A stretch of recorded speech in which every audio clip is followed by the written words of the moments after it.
The first sound wasn't the music. It was a dry metallic tick above the mezzanine, soft enough that nobody in the audience noticed, but sharp enough to turn my head before the first glass clinked against the first donor smile. I was standing near the side aisle of the old Marlowe Theatre, half invited, half borrowed, there to take a quick unofficial look at a few rigging notes somebody had sent me that afternoon. The place had been polished for the preview, restored gold trim, velvet seats, soft amber wash over the stage, a string quartet playing under a speech about the future of arts education in Seattle. Money in every row. Cameras near the back. Board members clustered like they already owned the building. Then I looked up. The suspended lighting grid over the mezzanine had a drift to it. Not much. Less than an inch on the left side. Most people wouldn't catch it.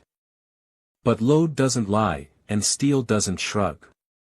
One line had gone too tight, another too slack. The frame wasn't settling.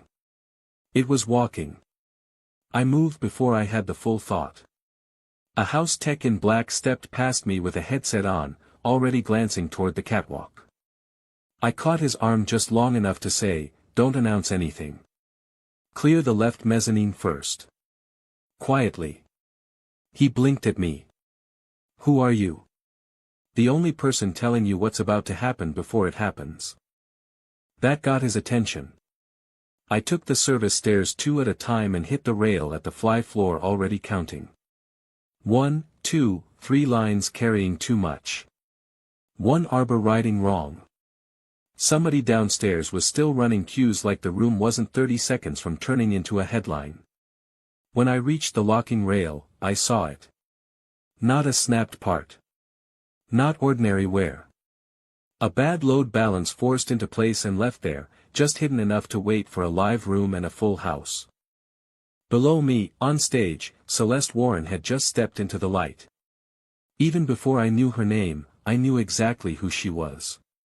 Not because of the dress or the microphone or the people leaning toward her like she could bless the whole project by speaking. It was the control. The kind that looked effortless from a distance and cost a fortune up close. Former performer, I guessed. Somebody trained never to let the audience see the strain. But I saw it.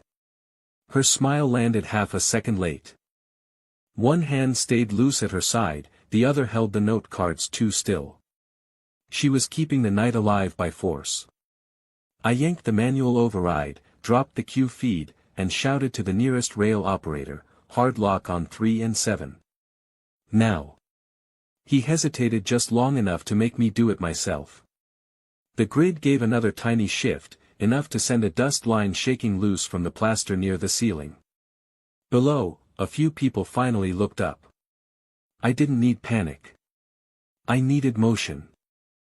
I grabbed the house manager on comms and said, "Start a donor walkthrough to the lobby. Tell them the founder wants to greet everyone personally before the next remarks. Move the mezzanine first. You can't just." I already am. Sometimes authority is just the willingness to sound like there isn't time to argue.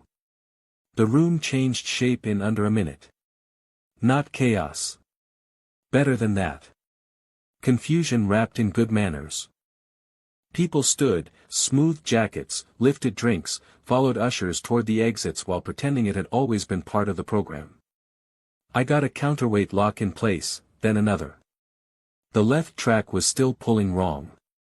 So I did the one thing you do when a system is too close to failure and there's no clean fix left. I made it ugly and stable.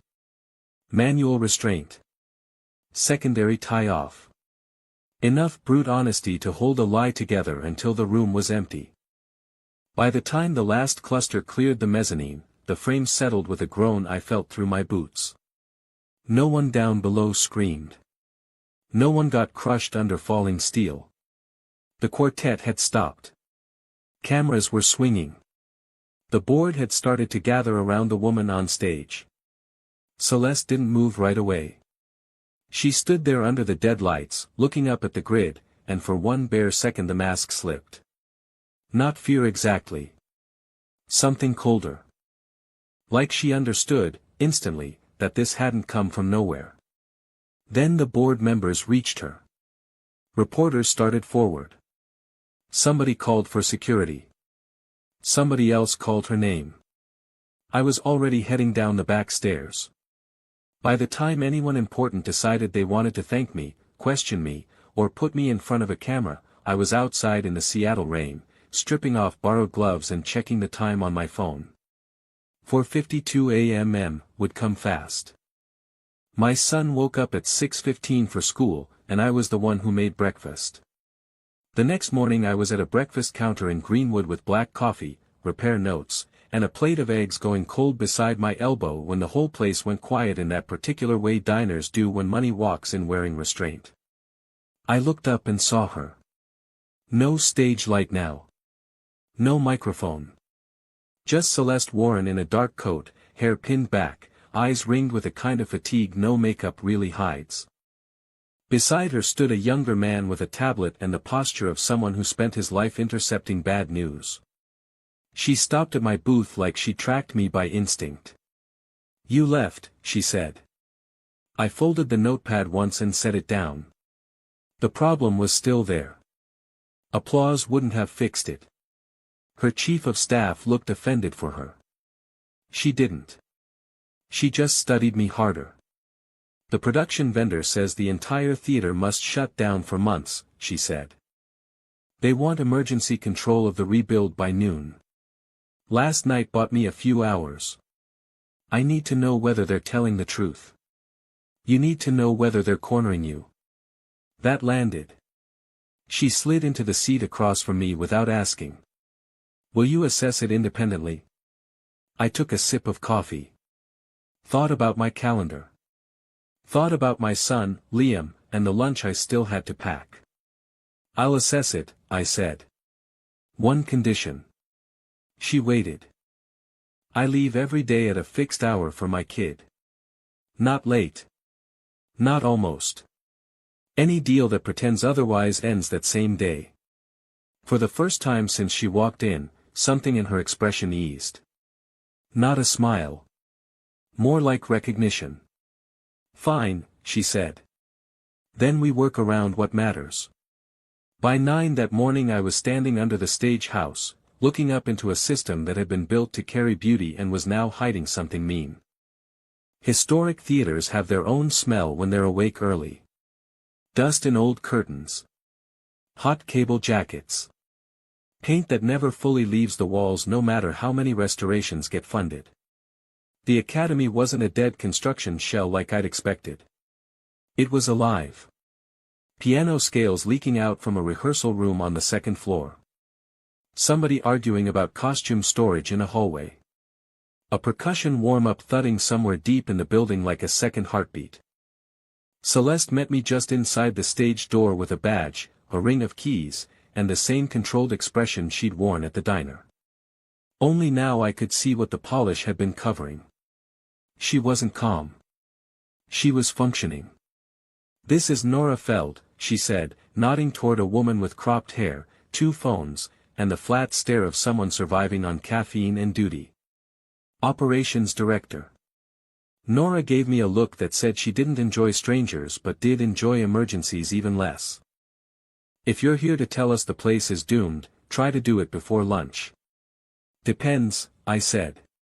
"Do you want the truth before lunch or after it?" That earned the smallest twitch at the corner of her mouth. Celeste moved me through the building fast. On the way to the fly rail, we passed a narrow room where a young woman in fingerless gloves was cataloging costume pieces with the care of a museum conservator. Early 20s, maybe. She looked up too quickly when we passed, then back down at a ledger she was pretending not to guard. "Mina handles archives and wardrobe overflow," Celeste said. Mina gave a polite nod. Too polite. The kind that comes from listening more than speaking. At center stage, a white-haired man in shirt sleeves stood over a music stand marking a score in red pencil like the building belonged to him by blood right. He didn't bother hiding his annoyance when he saw me. "Another consultant," he said. "Excellent. We're collecting them now."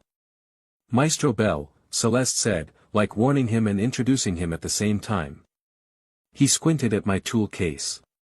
This is a conservatory, not a shipyard. Steel doesn't care what music's playing under it, I said. His nostrils flared. Good. Better open resentment than fake cooperation. I started where failures leave fingerprints, the locking rail, the counterweight arbors, the guide tracks, the limit assemblies. I checked hardware by touch before sight, because your hands catch what paperwork hides. The first bad sign came fast. A retaining pin that should have been rated for overhead load had the right finish, the right shape, even the same manufacturer stamp at a glance. But the machining on the collar was off by less than a millimeter. I held it up to the work light. Who sourced replacements recently? Nora checked a maintenance tablet. Vendor support order.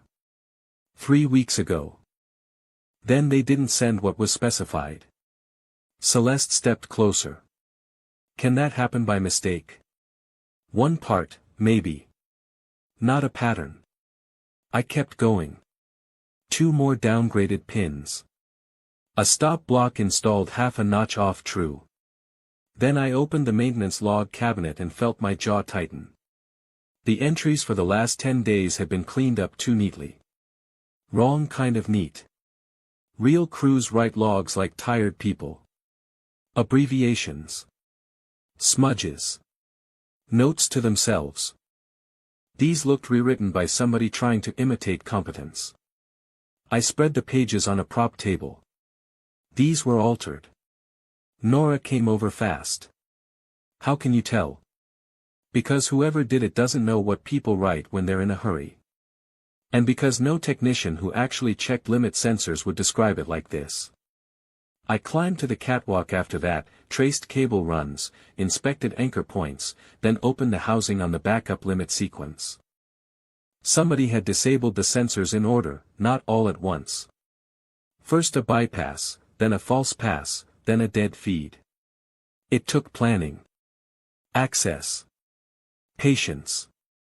Below me, a student started singing scales in one of the rehearsal rooms. Thin voice, nervous, trying again after each miss. It made the whole place feel more exposed somehow. This wasn't just a venue. It was kids, teachers, schedules, tuition, rent, dreams balanced on old beams and donor money. When I came back down, Celeste was waiting beside the stage apron with her arms folded tight. Well, she asked. I set the open sensor housing on a rehearsal piano and looked at all 3 of them.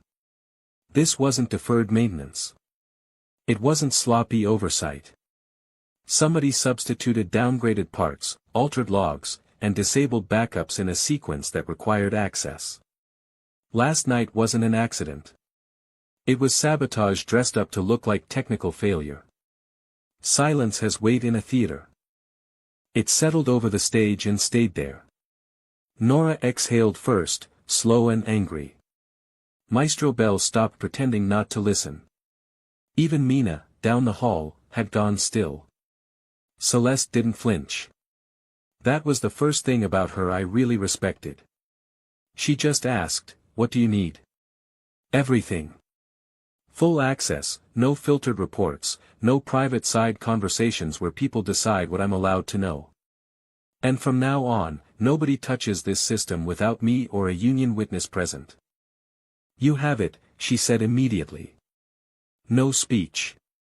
No power play. Just the answer that mattered.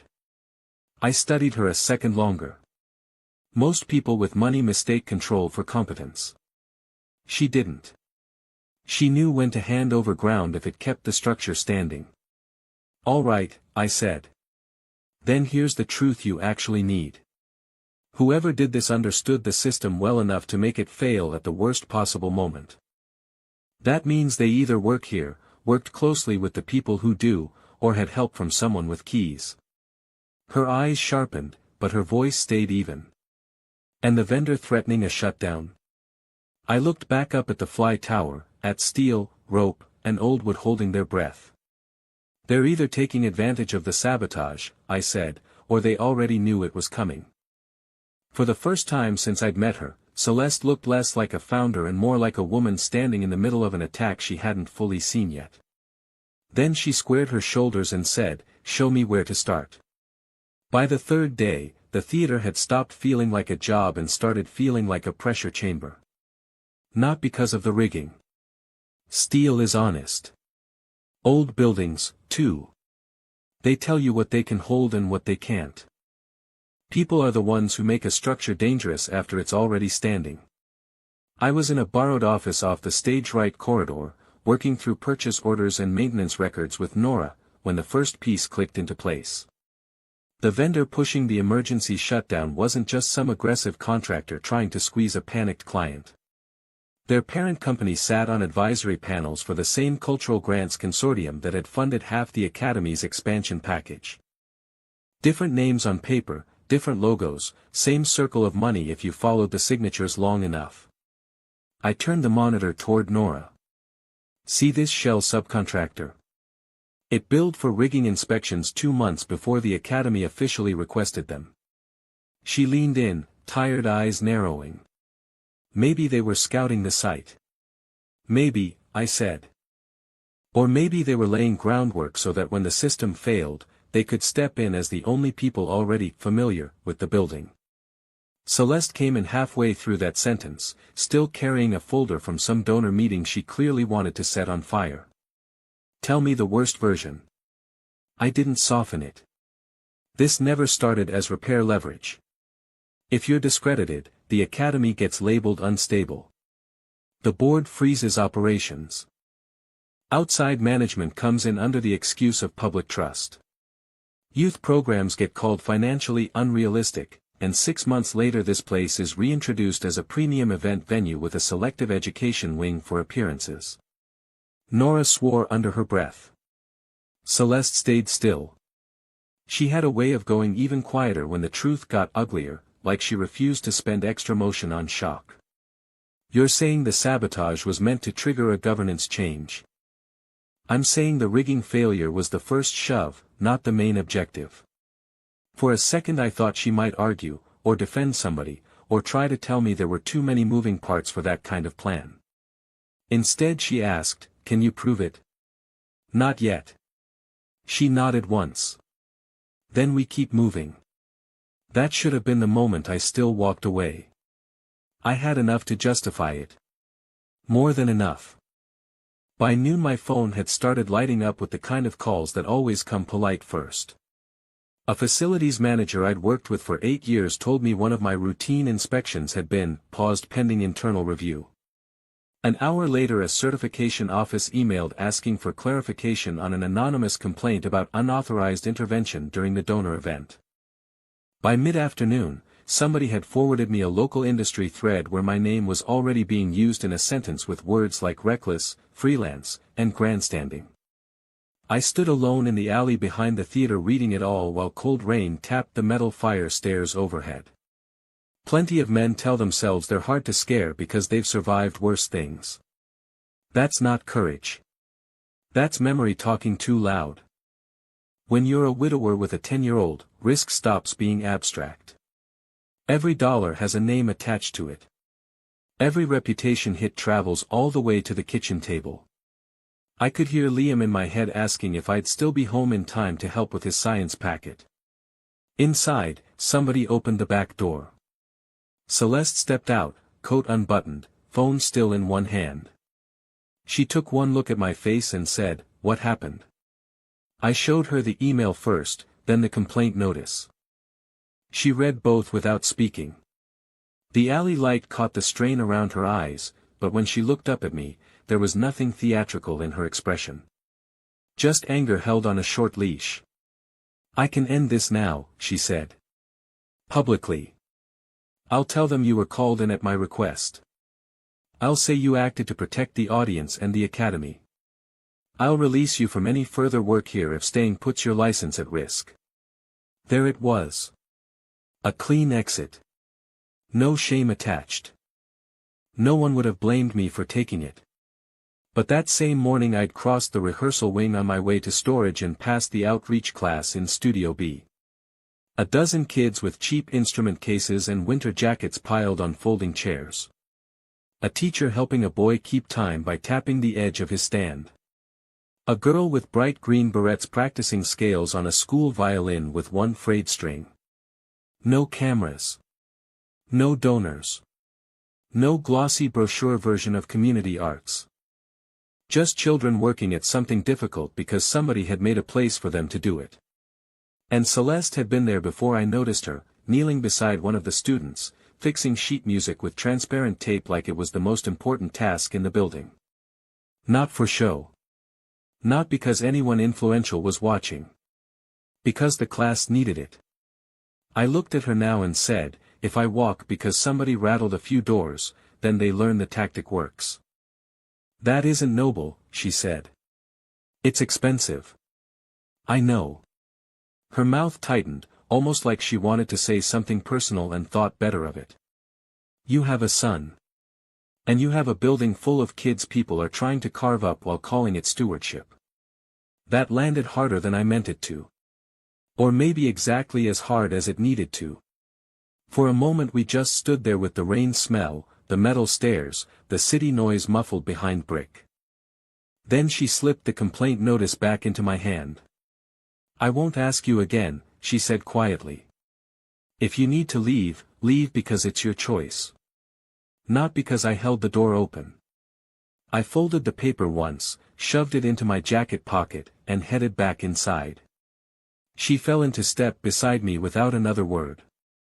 By the time we re-entered the corridor, the academy was loud again, piano scales from upstairs, stage crew arguing over cable runs, a burst of laughter from somewhere near the costume archive. Life continuing in a building that was being squeezed from both sides. I looked at the catwalk plans tucked under my arm and said, first thing tomorrow, I want access key records, vendor invoice trails, and everyone who touched those maintenance logs in the last 30 days. Celeste gave a short nod. Done. Nobody tells the board what we know yet. Agreed. We reached the stage door, and she stopped me just before I pushed through. For what it's worth, she said, most people in my world only stay when there's something to gain. I met her eyes. Then maybe your world's built wrong. I found out about Liam's showcase from a paper flyer folded in half inside his backpack. It was wedged between a math worksheet and a permission slip, printed on cheap blue stock with the Academy logo in the corner and a title across the top, Community Strings Outreach Evening, Rescheduled Student Showcase, Thursday, 6:30 p.m. I stood in our kitchen reading it twice while the toaster clicked behind me. Liam looked up from the table, still in pajama pants, spoon halfway to his mouth. You forgot that was there, didn't you? I didn't know it was there, I said. He gave me the kind of look only 10-year-olds can manage, the one that says adults are disappointing in very specific ways. Ms. Alvarez handed them out last week. I read the instructor line again.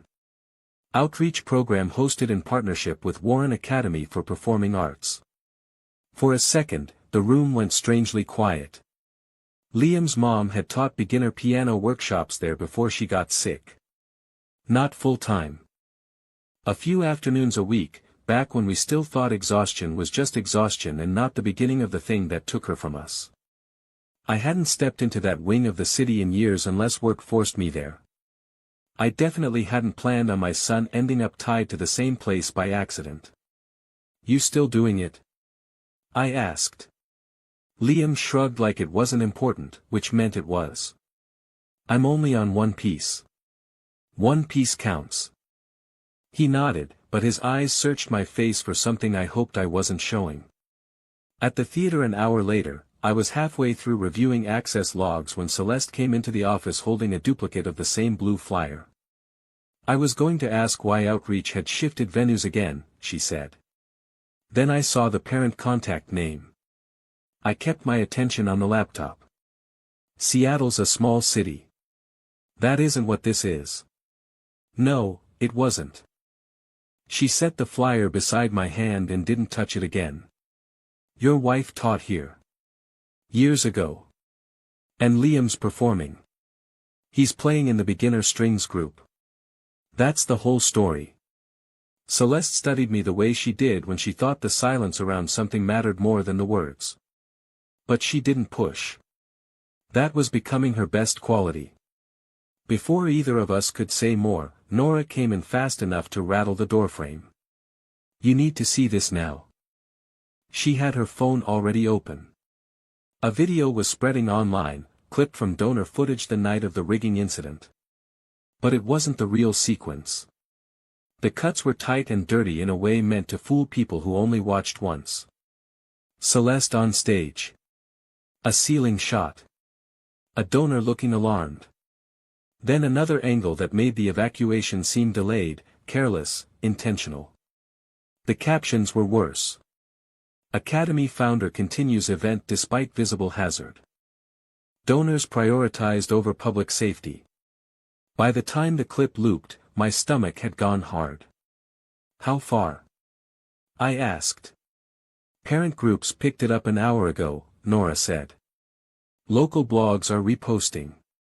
2 board members are already asking whether Celeste should step aside until an external review is complete."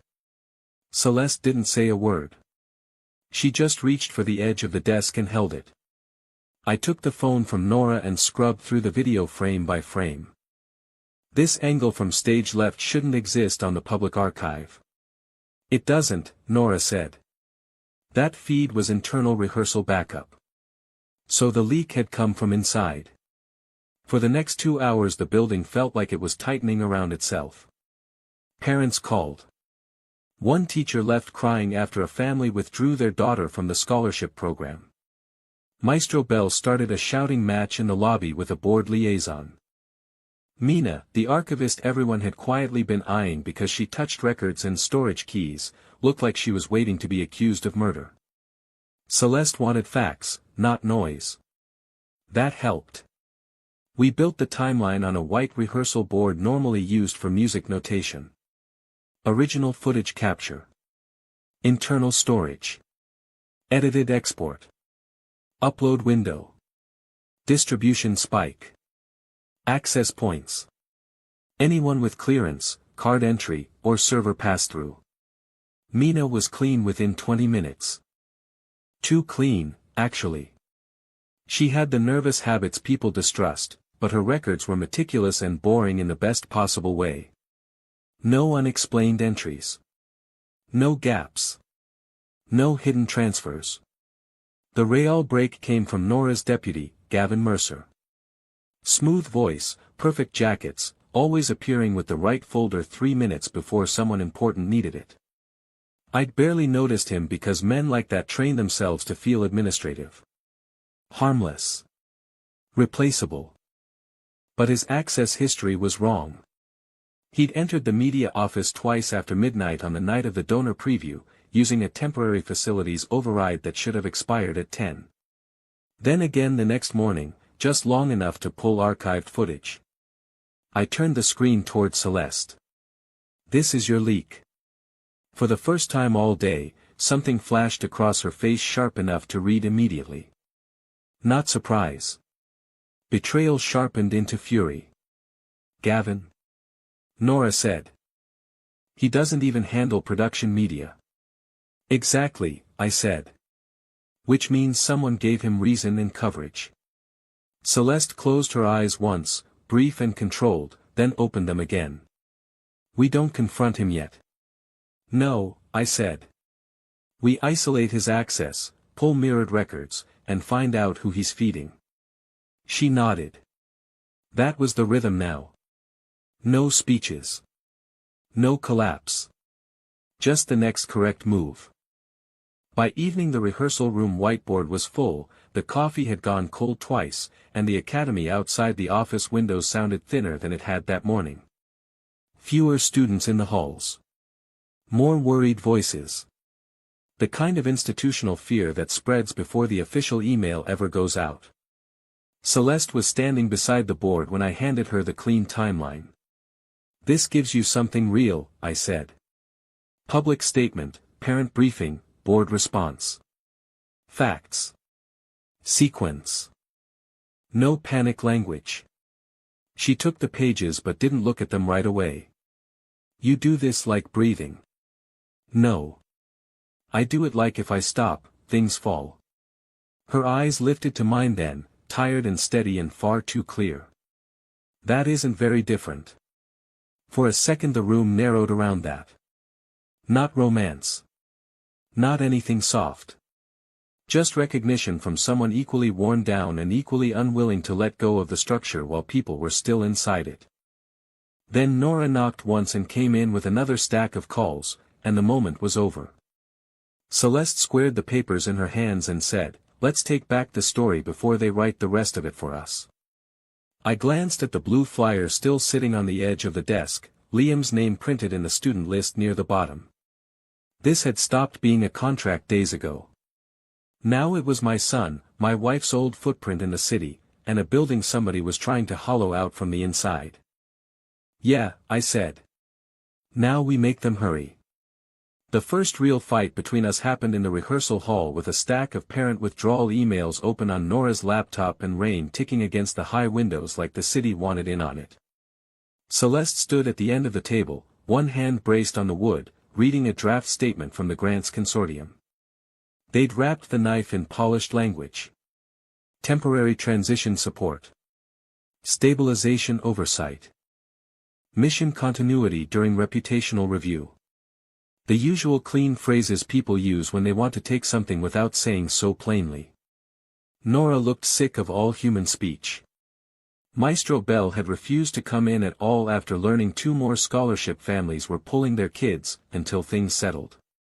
Mina was in archives, gathering copies of records before somebody with a title thought to make them disappear. I read the consortium's proposal once and set it back down. No. Celeste didn't look up. That isn't analysis. It's the only useful part of it. Now she lifted her eyes to me. Tired, steady, already irritated. If I refuse outright, they push for a vote. If I step aside voluntarily, I may still keep the academy open long enough to protect the students. You won't be protecting them, I said. You'll be handing them over. Her jaw tightened.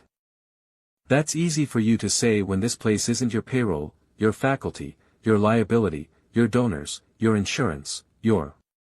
My son is performing here next week. The room went still. I hadn't meant to raise my voice.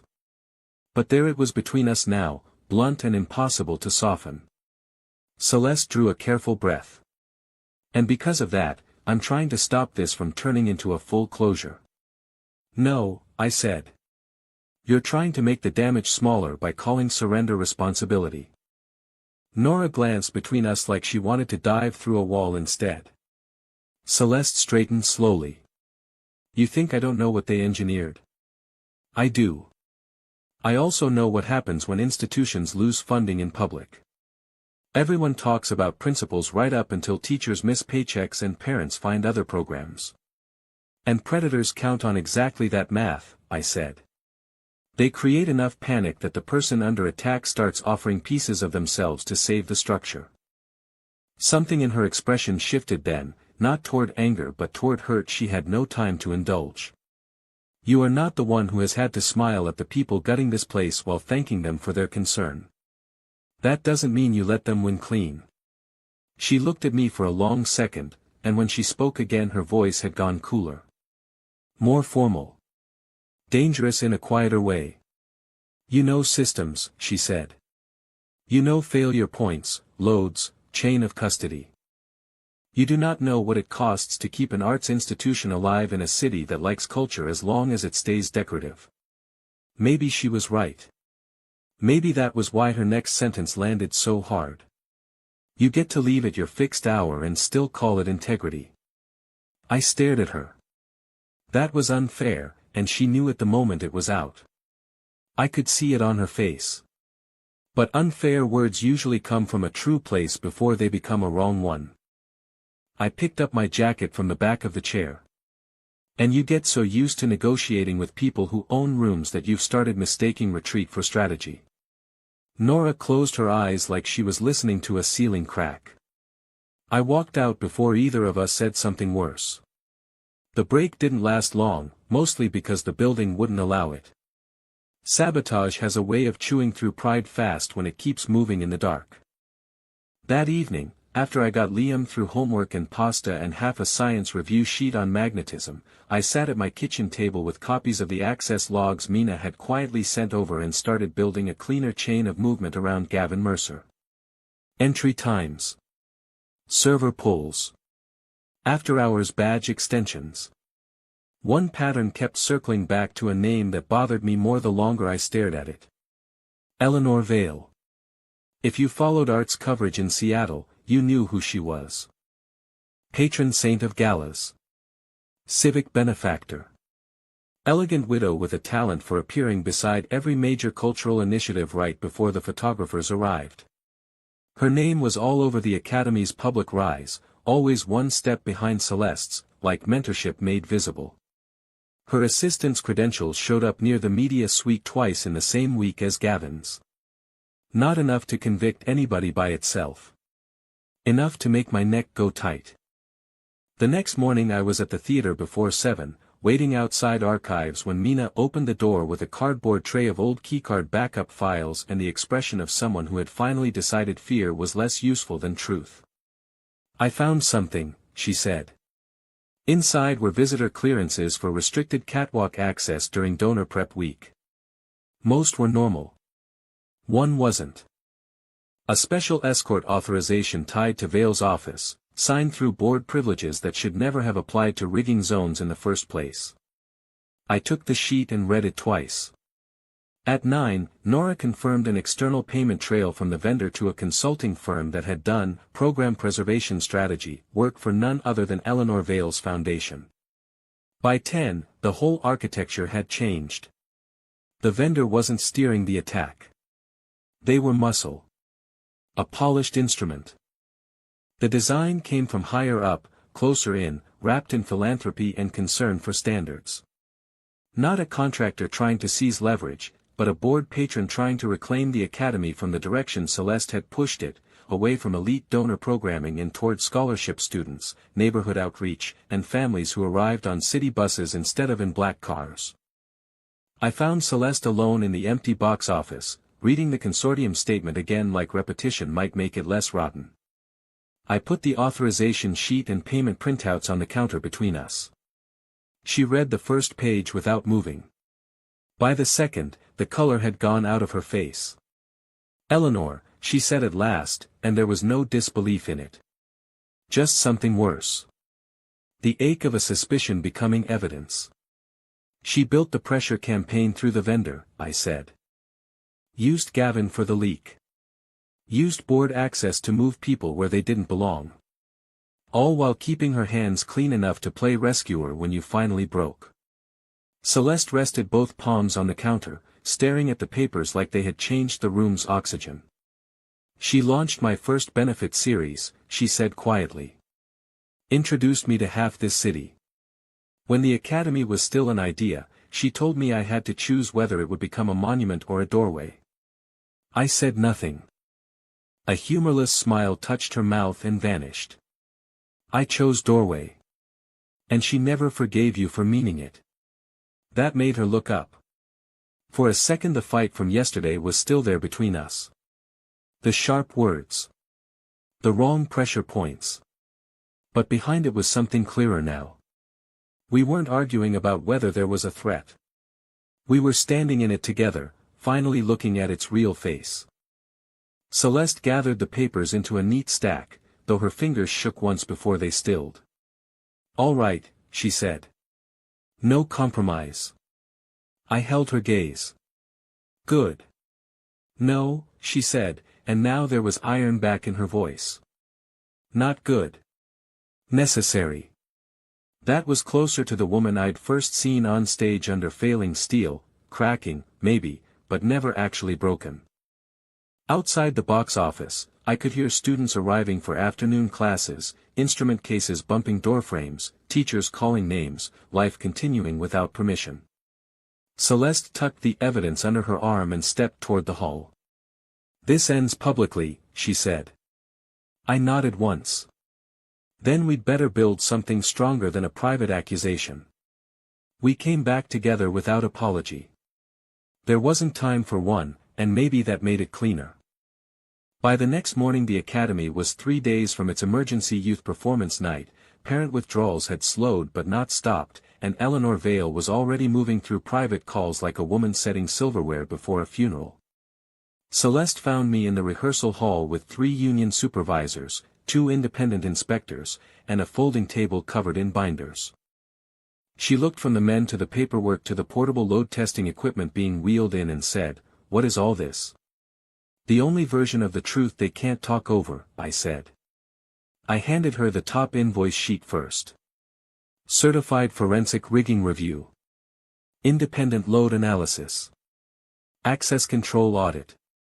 Emergency Compliance Sign-Off for a Reduced Capacity Public Event. Everything with names, license numbers, dates, seals. The kind of stack that costs real money because it has to survive hostile scrutiny. Her eyes moved down the page, then to the second, then back to me. "You got all this approved overnight?" I didn't ask permission. That wasn't my question. No, it wasn't. I set the last binder down and answered her straight. I mortgaged the equity left in my workshop. For a second she didn't react at all. Then the words reached wherever her composure actually lived. "You did what?" "It's enough to cover testing, certified oversight, and document review through the event.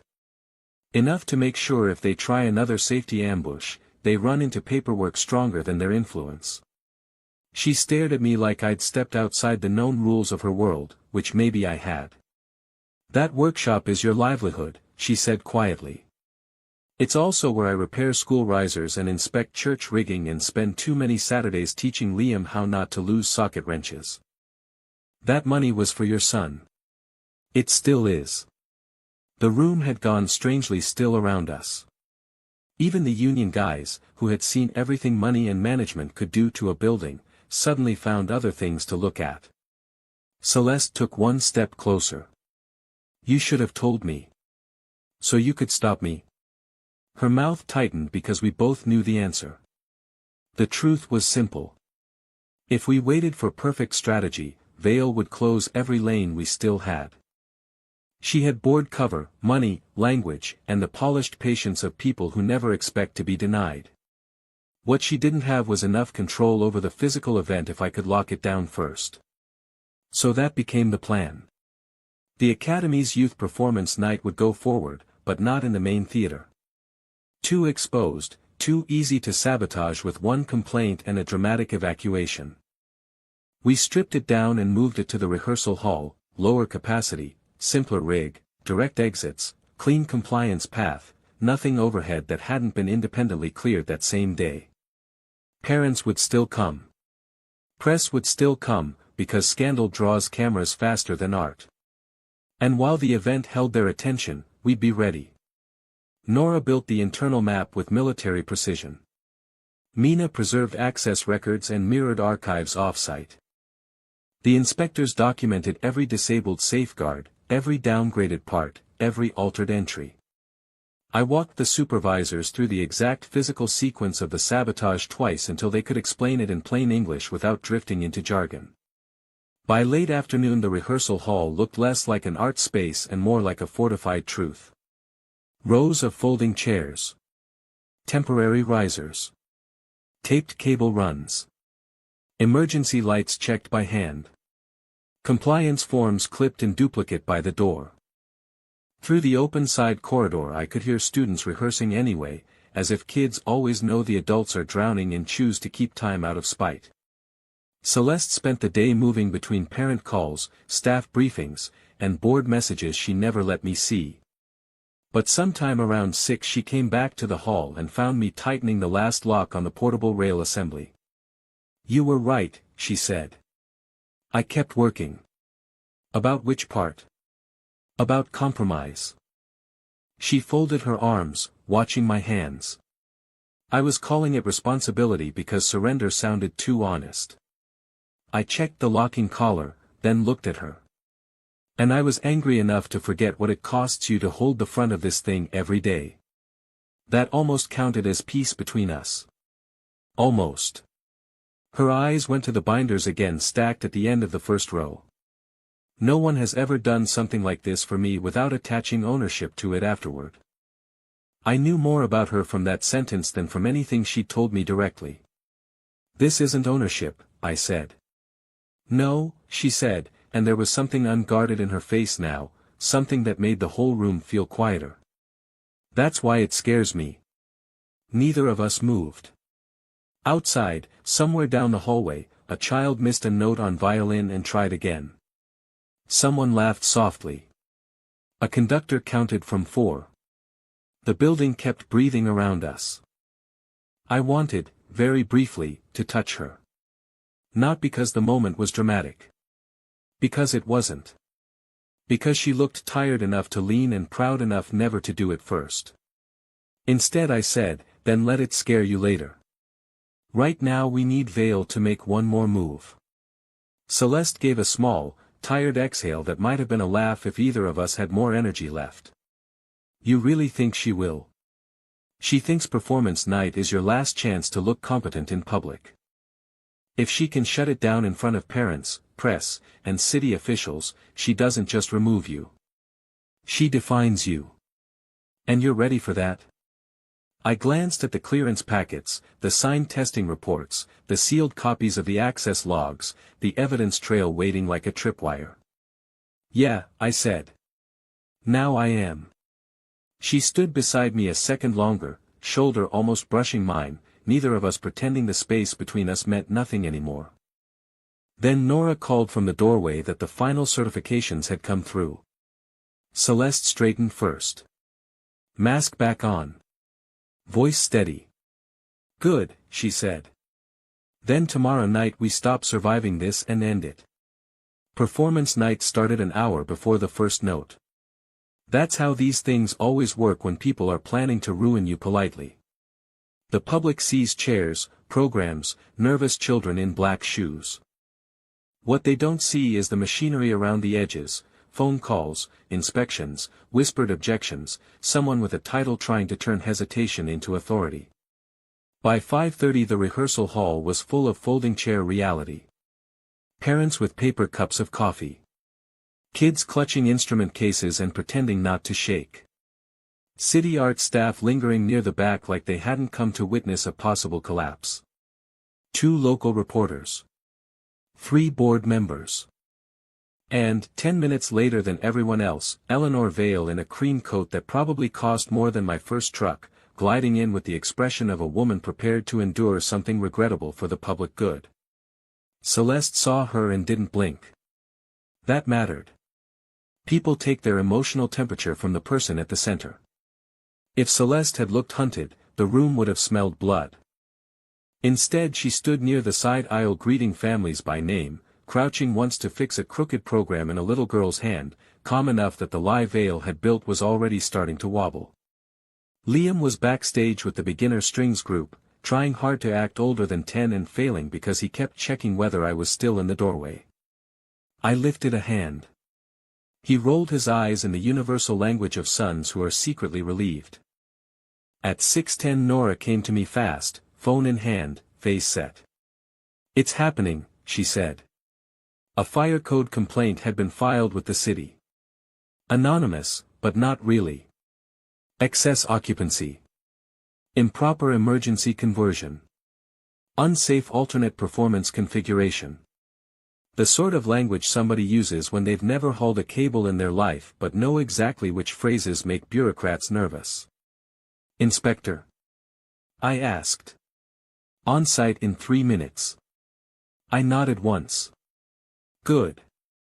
That threw her for half a second. Then she remembered the binders, the sealed certifications, the independent sign-offs stacked by the entrance like ammunition. The city inspector arrived looking tired, wet from the Seattle drizzle, and already annoyed at being used as a weapon.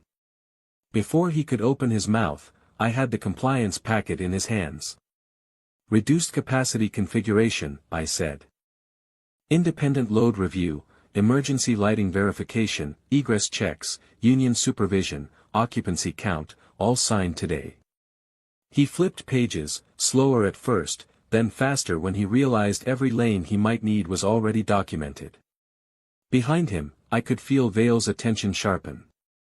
Celeste stepped beside me, not crowding, not performing, just present. "You're welcome to inspect anything you need," she said. "We've kept the hall open for exactly that reason." The inspector took a full walk through anyway. Doors, exits, taped runs, chair spacing, backstage clearance, portable rail locks. I watched him do his job and felt the room holding its breath around us. At last he closed the folder and said, clearly enough for everyone nearby to hear, "The event is compliant as configured." The relief in the room wasn't loud. It moved more like weather. A release of shoulders. Parents resettling.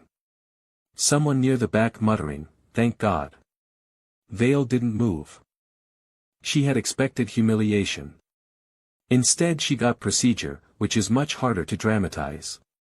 That should have been enough. It wasn't. Once the students were seated and the opening remarks began, Mina took her place near the side wall with a flat archive box hugged to her chest.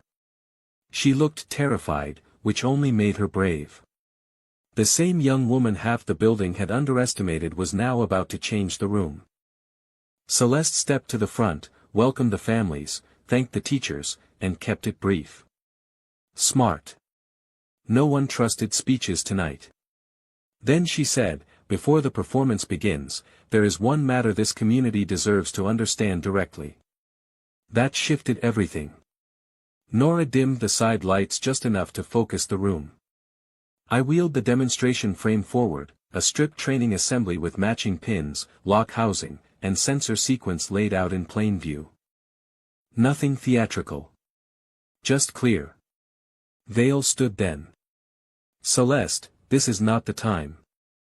"No," Celeste said, voice even, "this is exactly the time. Because what happened here was not negligence, and it was not an unfortunate systems failure." You could feel parents leaning in. Staff too.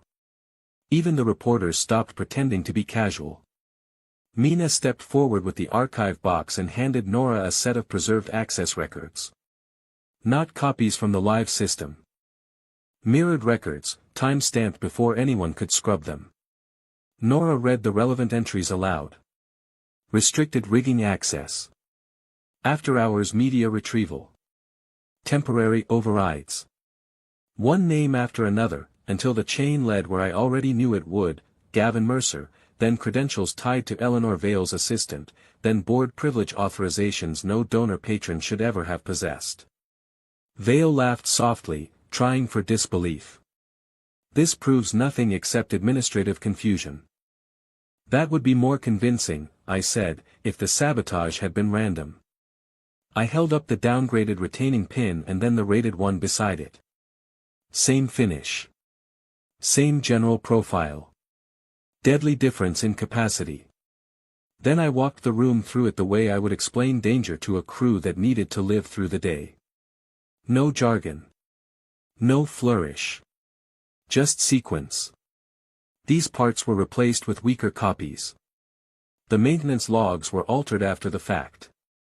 The backup limits were disabled in order, which means someone knew exactly where to go and how to make the eventual failure look accidental. This system did not drift into collapse on its own. I showed the sensor housing. The bypass. The false pass. The dead feed. Parents understood because I made sure they could. Staff understood because they'd lived inside the consequences. And when understanding becomes public all at once, power changes hands fast. Vale tried one last time. "You are allowing a contractor to turn a children's event into a smear campaign." That was when the room turned on her, not with shouting at first but with recognition. Teachers exchanging looks. Parents realizing who had endangered the building their kids loved. Board members suddenly interested in their shoes. Maestro Bell, who had spent most of the month resenting me on principle, rose from the second row and said in a voice built for concert halls, "Enough." That helped. So did the mother in the front row who stood and asked, "Did you try to shut this down tonight after putting those children at risk in the first place?" Then another voice. Then another. No elegant donor dinner could save Vale now. She had lost the room that mattered, not the one with catered wine and private votes, but the one full of people who actually used the place. Celeste didn't pile on. She didn't need to. She simply stood there while the truth held. A board member finally moved toward Vale, murmuring something about immediate review and stepping aside and legal counsel. Her face stayed composed, but I saw the exact second she understood it was over. Not because she'd been accused in private, where influence could still sand down the edges. Because parents, students, staff, and press had all seen the same thing at the same time. The academy hadn't been defended behind closed doors. It had been reclaimed in public. A minute later, from backstage, I heard the rustle of young musicians getting ready, bows lifting, chairs adjusting. The performance was still going to happen. That, more than anything, felt like the final blow.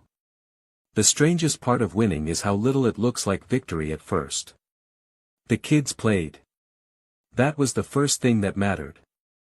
After everything, after the accusations and the records and Eleanor Vale being escorted into a side conference room with 2 board members and a lawyer-shaped man who had appeared out of nowhere, the children still walked onto those temporary risers and lifted their instruments with the same nervous seriousness kids always have when they know adults are making too much of a room. Liam found me in the second row before the first piece started. Just one glance to make sure I was there.